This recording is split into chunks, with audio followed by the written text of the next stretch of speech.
Good morning everyone, সবাইকে রাখি mini সংসার চ্যানেলে ওয়েলকাম। দেখো ছেলে টিফিন করেছি, এভাবে আমি করে দিয়েছি। আজকে ওকে খেতে চেয়েছিল, তাই আমি ভাবলাম এভাবে একটু করে দিই।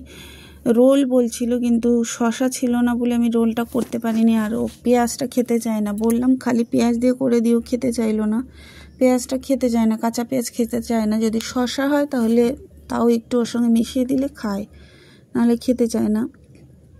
তো রুটিটাকে আগে আমি তেলে এপাশ ওপাশ করে একটু নাড়াচাড়া করে নিচ্ছি, হালকা করে, বেশি ভাজবো না, হালকা করে নাড়াচাড়া করে নিচ্ছি। তারপরে নামিয়ে নিয়ে আমি অমলেটটা করে নেব। একটু তেল দিয়ে দিচ্ছি, আর অমলেটের মধ্যে একটা পেঁয়াজ আর গোলমরিচ দিয়েছিলাম, কাঁচা লঙ্কা দেয়নি। ও কাঁচা লঙ্কাটা এমনি খেতে পারে না, আমি তরকারিতে দিলে ঝাল হলে সেটা খায়, কিন্তু এমনি কুচি কুচি করে যে দেবো সেটা খায় না। তো দেখো তেলটা গরম হয়ে গেছে, এবার আমি ডিমটা দিয়ে দিলাম।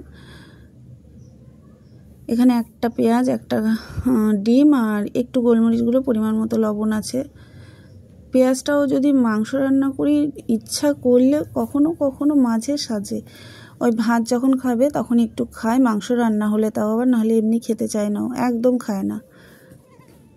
তো দেখো এইভাবে দিয়ে দিলাম রুটিটাকে একপাশে, আমি ডিমটা এপাশ ওপাশে নাড়িয়ে নিয়ে তারপরে আবার দিয়ে উল্টে দিলাম। এবার ওপর থেকে আর একটা রুটি দিয়ে দেবো। যদিও পুরোটা খেতে পারিনি, হাফ খেয়েছিল আর হাফ আমি খেয়ে নিয়েছিলাম।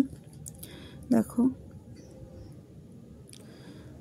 হয়ে গেছে। এখন স্কুল নেই বলে, ওই স্কুলে পরীক্ষা চলছে 11-12, তাই ওর ছুটি আছে, নাহলে আমাকে তো সকালে প্রত্যেক দিন ওর জন্য টিফিন করতে হয়। আর এই টিফিনটা আমার হয়ে গেছে। দেখো ওপর থেকে একটু সস দিয়ে এভাবে মুড়িয়ে দিচ্ছি। দেখো এই টিফিন রেডি, ওকে দিয়ে এবার সবাই সুস্থ থেকো, ভালো থেকো।